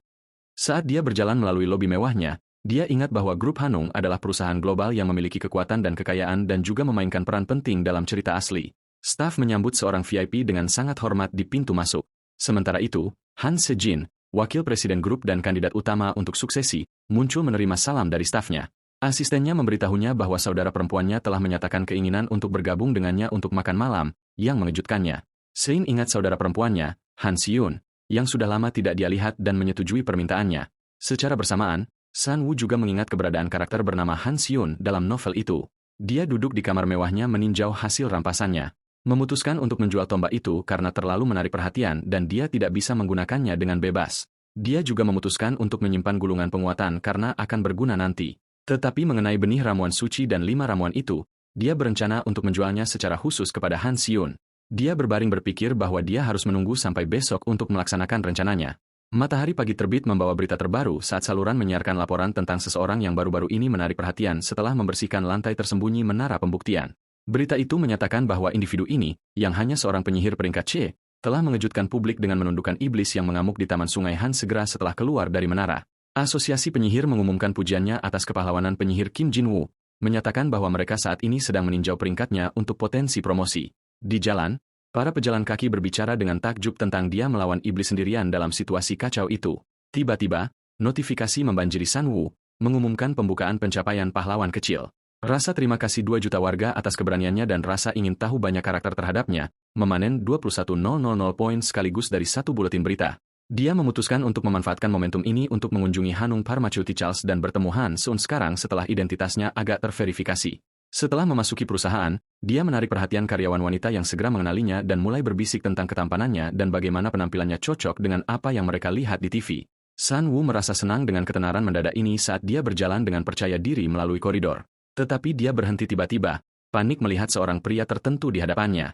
Itu adalah Jang Suji, penyihir kelas S yang dikenal sebagai pedang keluarga Hanung. Sun Wu bertanya-tanya dengan gugup mengapa karakter tingkat ini ada di sini tepat saat pintu terbuka dan apakah dia datang untuknya secara pribadi. Sun Wu mengumpulkan keberaniannya dan memperkenalkan dirinya sebagai Kim Jin-woo, menawarkan untuk menjual ramuan obat yang dia peroleh dari menara dan meminta agar direktur mengevaluasinya secara pribadi. Di dalam, Han Se-eun, putri bungsu grup, memegang bungkusan ramuan, mengungkapkan kekagumannya bahwa pria jam ini mengunjunginya. Tetapi minatnya pada ramuan itu lebih besar dan lebih menarik. Dia memperhatikan bahwa ramuan itu tidak memiliki akar mana dasar, namun dia bisa merasakan energi kuat memancar darinya. Dia menatapnya dengan keseriusan dan rasa ingin tahu, memastikan bahwa berurusan dengan ramuan ini akan sulit, tetapi tidak diragukan lagi luar biasa, dan bertanya kepadanya bagaimana dia menemukan keefektifannya.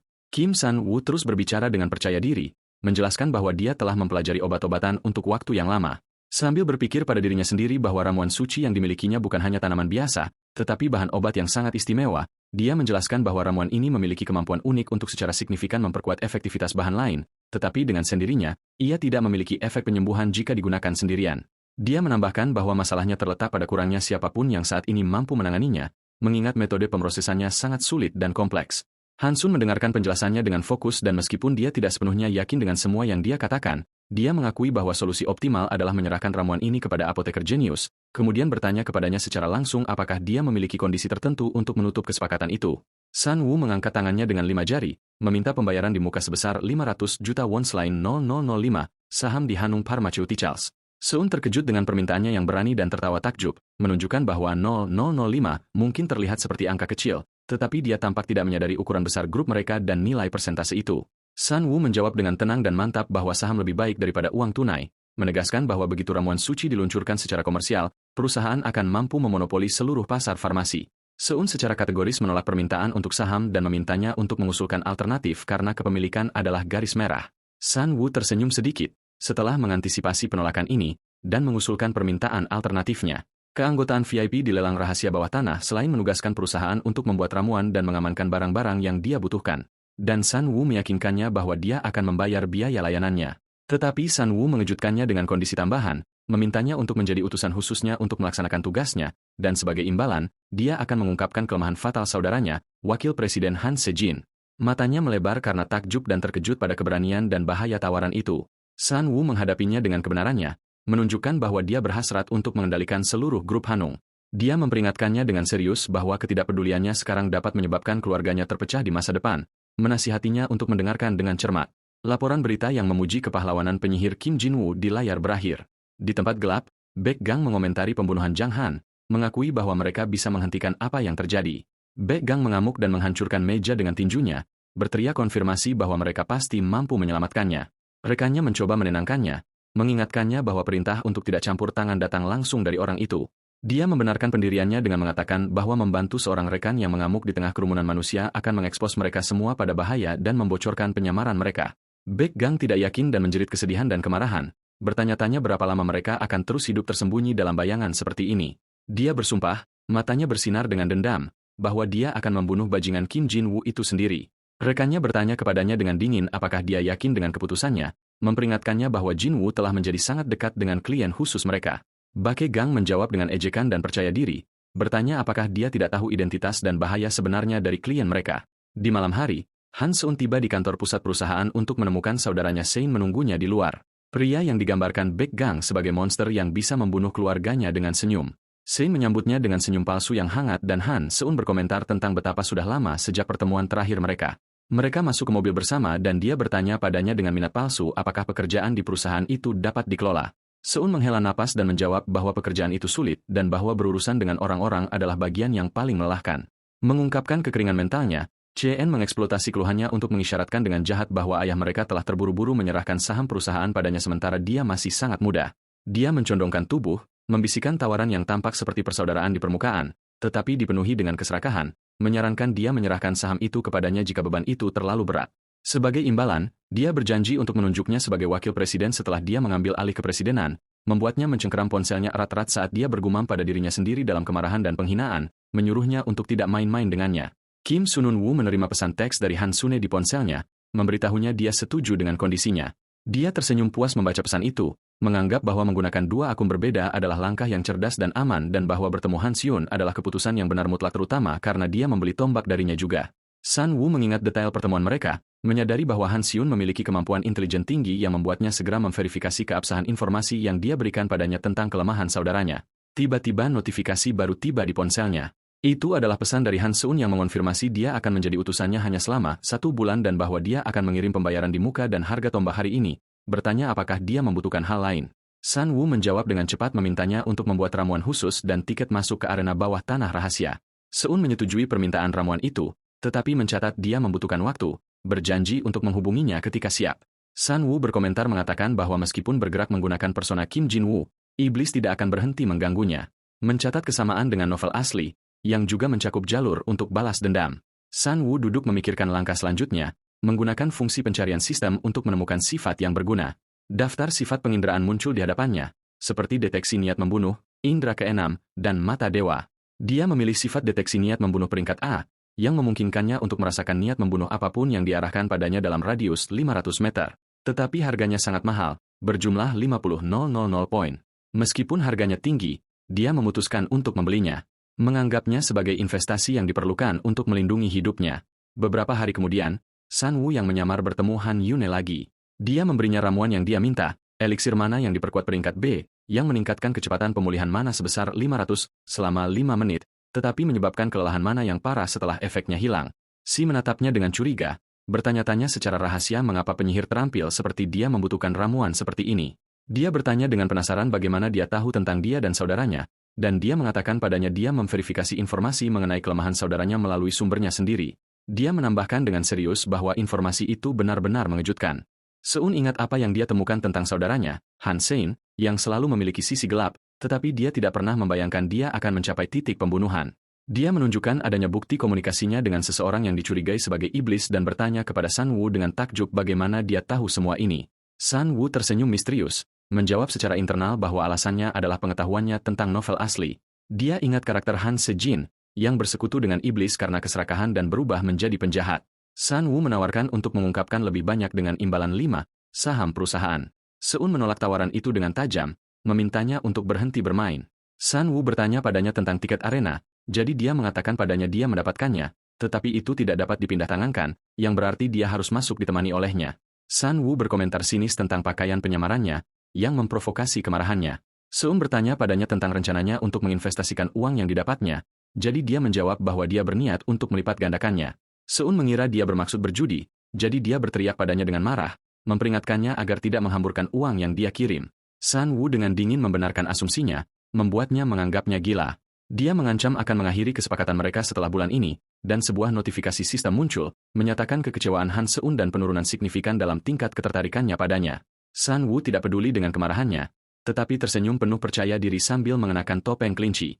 Dia meyakinkan dirinya sendiri bahwa pada saat mereka meninggalkan arena, dia akan mendapatkan kepercayaan yang jauh lebih besar darinya daripada yang hilang saat ini. Di arena rahasia bawah tanah, Kim Sun Wu yang menyamar berdiri dengan topeng kelinci untuk melakukan check-in. Dia mendengar seseorang menyambutnya sebagai anggota VIP. Sun Wu sepenuhnya menyadari identitas pria yang berdiri di depannya. Seseorang mendekatinya mengenakan topeng iblis merah yang dikenal di dunia bawah ini sebagai Harong, penjahat kelas S dan penyelenggara arena berdarah ini. Sun Wu membungkuk dengan kesopanan buatan, berkomentar dalam hati bahwa kehadiran Harong di sini wajar sebagai penyelenggara. Harong mendoakan mereka bersenang-senang dengan senyum jahat di balik topengnya. Harong meninggalkan tempat itu sementara Sun Wu memperingatkan dirinya agar tidak terlibat dengannya. Saat ini, Han Xiun berjalan di samping Sun Wu di tengah kerumunan yang antusias, memperhatikan suasana yang bising dan menggairahkan di tempat itu. Sun Wu menunjukkan bahwa antusiasme yang berlebihan itu ada alasan yang bagus, yaitu kehadiran petarung terkenal Yang Hongzhou. Sun bertanya tentang nama itu, jadi Sun Wu memberitahunya bahwa dia adalah petarung paling populer saat ini. Dia menambahkan bahwa Yang Hongzhou adalah penyihir yang memegang gelar juara selama 3 tahun berturut-turut dan bahwa keterampilan bertarungnya secara praktis setara dengan rang A, menjadikannya lawan yang menakutkan. Seun dengan cerdas menyarankan agar mereka bertaruh padanya untuk memastikan kemenangan. Tetapi Sun Wu tidak setuju dengannya, menjelaskan bahwa semua orang akan bertaruh padanya, yang berarti keuntungan akan sangat sedikit. Seun menatapnya dengan terkejut. Jadi, dia meyakinkannya bahwa tujuannya adalah menghasilkan uang dan oleh karena itu mereka harus melakukan kebalikannya. Sun Wu mendekati jendela taruhan dan meminta untuk memasang taruhan. Dan dengan nada percaya diri, dia meminta untuk menempatkan sejumlah besar 530 juta won pada lawan Yang Hongzhou, yang mengejutkan Seun dengan keheranan dan keterkejutan.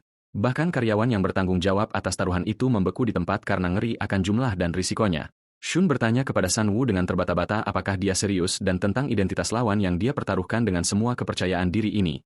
Shun terkejut ketika dia menyadari bahwa Sun Wu bahkan tidak tahu nama lawan yang akan dia pertaruhkan. Kemudian, karyawan itu memberitahu Harong bahwa seorang tamu bertaruh sejumlah 530 juta won pada lawan yang tidak dikenal, seorang pemula yang bertarung di pertandingan pertamanya hari ini. Harong bertanya-tanya orang macam apa yang melakukan itu. Karyawan itu memberitahunya bahwa orang itu mengenakan topeng kelinci. Harong mengingatnya sebagai anggota VIP itu. Harong menyaksikan taruhan itu dengan minat, berkomentar bahwa jumlah ini dianggap uang receh bagi orang-orang kaya ini, bertanya-tanya apakah dia hanya orang kaya dengan selera buruk. Di tempat lain, Baek Gang bangkit dari tempatnya dengan kaget ketika rekannya mengumumkan bahwa nama Kim Jin-woo telah muncul di arena pertarungan dan memberitahunya bahwa dia hadir bersama Han Seun.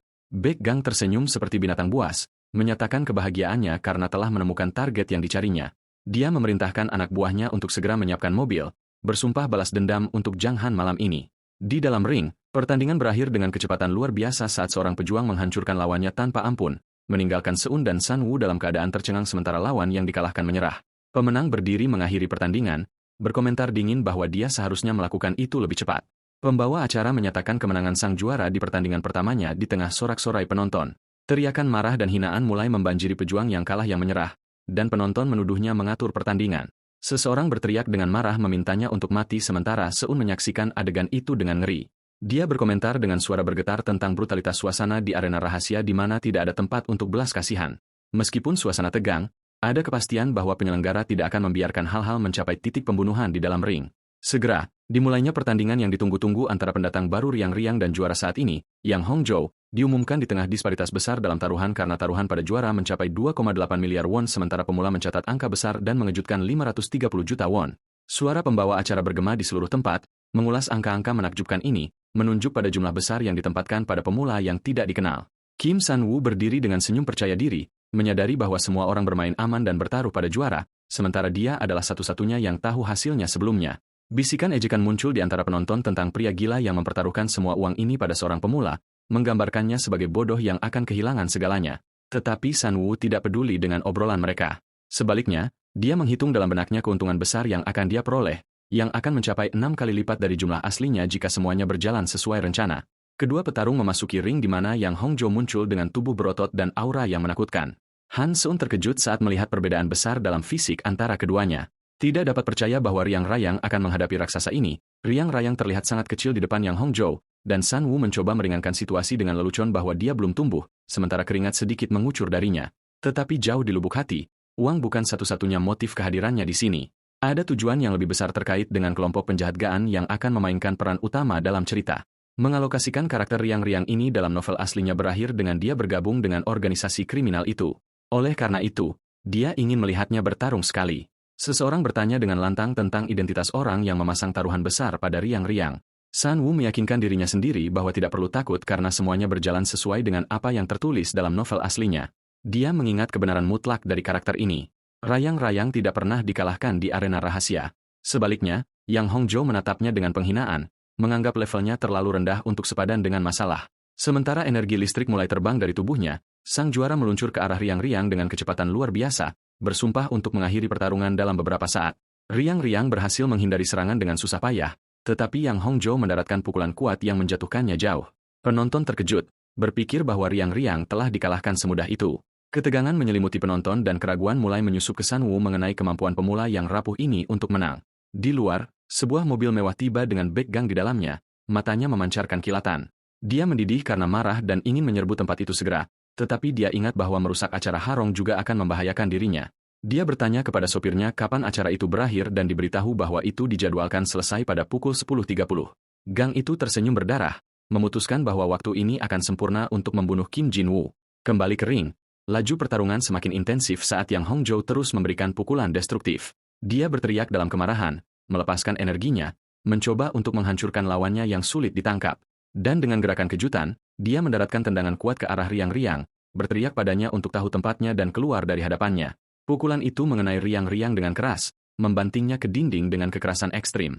Penonton bersorak antusias untuk Yang Hongzhou, menuntut dia menghabisi lawannya. San Woo mengangkat kepalanya dengan susah payah, matanya di balik topeng melebar karena keheranan dan keterkejutan nyata, menggumamkan kata-kata yang tidak dapat dipahami, seolah-olah dia tiba-tiba menyadari bahwa kenyataan mungkin berbeda dari apa yang dia baca dalam novel. Yang Hongzhou berdiri di tengah ring dengan senyum kemenangan sementara penonton bertanya-tanya dengan takjub apakah dia benar-benar menang. Tetapi dia terkejut ketika belati menembus tubuhnya dan darah mulai menyembur darinya dengan deras. Dia terbatuk darah, menatap kaget pada lawannya, Riang Riang, yang terengah-engah karena kelelahan dan luka ringan. Tidak dapat percaya apa yang terjadi, Yang Hongzhou berteriak dalam kemarahan dan hinaan, mencoba menyerang lagi. Tetapi Riang Riang lebih cepat, menghindari serangan dengan anggun dan meluncurkan rentetan belati gelap. Serangan-serangan itu mengenai Yang Hongzhou dengan akurat, membantingnya ke tanah dengan kekuatan dan kekerasan. Riang Riang berdiri di atas lawannya yang kalah, memberinya tatapan dingin. Keheningan menyelimuti penonton yang terkejut, dan bisikan mulai menyebar tentang kerugian besar yang diderita oleh mereka yang bertaruh pada juara. Di tribun, Han Seun menyaksikan adegan itu dengan ketidakpercayaan, bertanya dengan suara samar apakah Yang Hongzhou benar-benar kalah. Tiba-tiba, Keheningan berubah menjadi kemarahan yang merajalela saat penonton mulai berteriak dan mengutuk Yang Hongzhou, memanggilnya pengecut dan sampah. Kim Sunun Woo menghela napas lega, mengumumkan bahwa pekerjaannya di sini telah selesai dan sudah waktunya untuk pergi. Tetapi Seun menghentikannya, memintanya untuk menunggu dan pergi bersama. Sementara itu, Harong sedang menonton dari kotak pribadinya, berkomentar bahwa kebetulan ini sangat mencurigakan. Dia menunjukkan bahwa kemenangan riang-riang hanya karena kelalaian Yang Hongzhou, tetapi dia menambahkan dengan tatapan tajam bahwa dia merasakan niat tersembunyi di balik taruhan besar itu. Seorang asisten masuk karena dia memanggilnya. Harong memintanya untuk mencari tahu identitas orang yang memenangkan taruhan hari ini.